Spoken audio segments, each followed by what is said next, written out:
to Inner Peace Place. I'm Karen, and today's lesson is number 39, What Triggers Your Decisions? As with all of this work, what our goal is to learn how to decide what we're going to do, say, think, moment to moment, by using our past experiences blended with the information that we can get from our higher self or soul self. So triggers are what manifest in our head. So if you have large decisions to make, where are you going to live? What house? Any of these decisions that are large, many times we sit down and think about it. Many times we look at all the options. But for the moment-to-moment decisions, we gloss right through those. And so those are the decisions that actually can influence inner peace a little bit more readily than the big decisions that we do sit down and write lists out and all of this. What we have to do is figure out what triggers our decisions moment to moment in a downward spiral direction.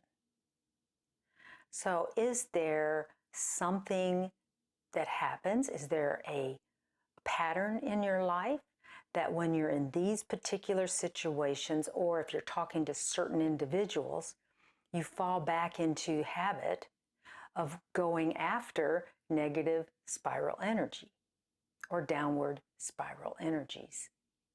We want to look for those patterns because those are so valuable. They are our jewels.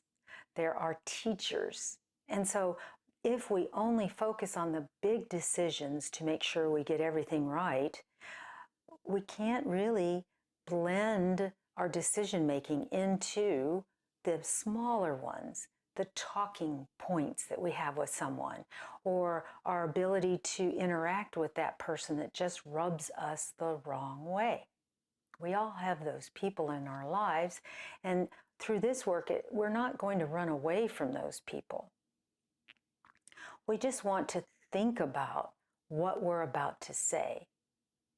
And one of the ways we can do that is that we want to know the triggers before they happen in the moment. Be in the moment. Sometimes you'll feel a trigger, and by trigger what I mean is an energy. There's an energy building.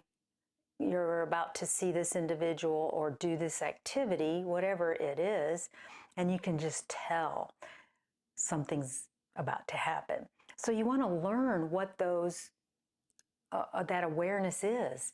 You want to find, whenever I feel this happening inside of me, this is usually the way I react.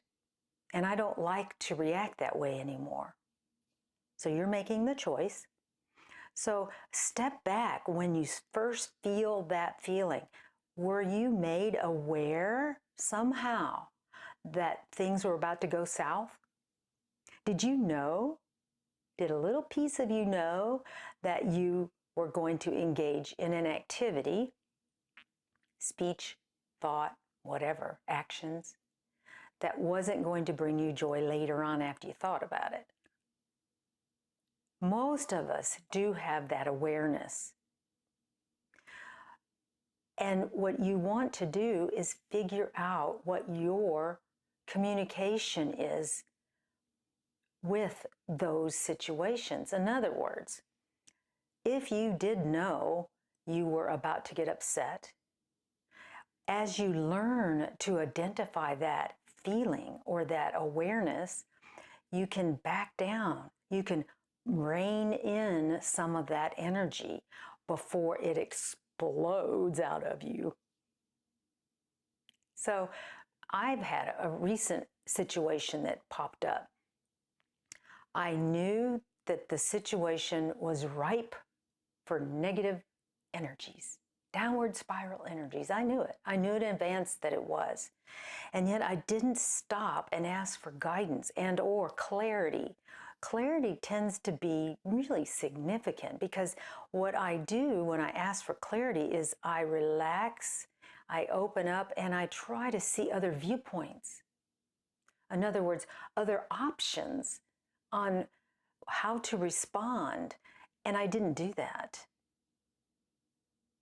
Part of me probably didn't want to respond in a different way. Part of me perhaps likes that energy, that chaos. So when I got really, really honest with myself, I realized it was my my throat center. And I'd never even thought of that before. My throat center was tight, which told me that it was my communication with this situation. That gave me the opportunity to step back and go, okay, what can I do different? How can I? What are some more options in this situation? So what I did was I chose to slow down, take a moment, take a breath, connect, renew my connection, fluff my connection,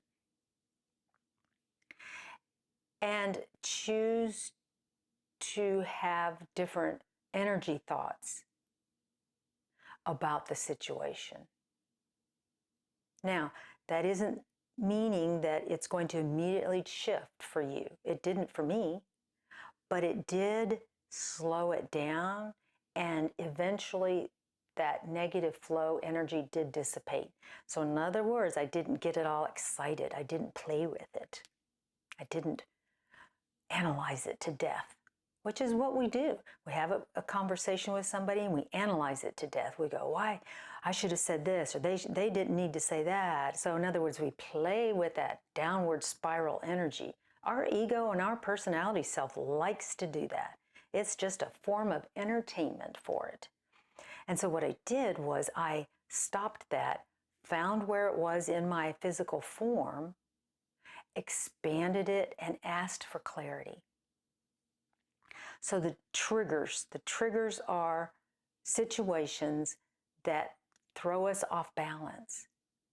So one thing I did notice is that I knew the moment I started to get off balance. That's the important piece. If you wait until you're flying in a certain direction, downward, up, or whatever, it's almost too much momentum built up already. You need to catch it while it's a baby. Then you're going to be more successful. So if you have patterns, that's a good thing. If you know that every time you get in this situation, talk to that person. So in other words, lots of opportunities, look among them and find the pattern, find the energy as it builds up before it actually gets out of hand, and see if you can start playing with it to say, ooh, next time I get into this situation, I'm going to slow down.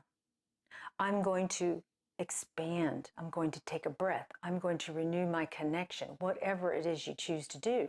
Now, when that situation comes up and you don't do any of those things, it's okay. This is just a game. This is a way to learn. And if you force it upon yourself, if it isn't fun, you really can't be very successful at it. So have fun with looking at the situations as they're approaching that you know that you normally fall apart in. Have fun with it and say, oh, this is an opportunity. Yay. Play with this and see how many opportunities you can identify, how you can watch those triggers come in, and see if you're able to dissipate any of that downward flowing energy. Even if you only dissipate a little bit of it, that's a success. Because you're learning, you're still a baby. We are stepping into a new adventure of creating our path choices, and we're looking at the little choices, not just the big influential choices. Little choices impact our lives because our path is filled with more little choices than it is the big ones. I hope some of this resonated with you, and I will see you in the next video. Love and light to you and your path. Bye-bye.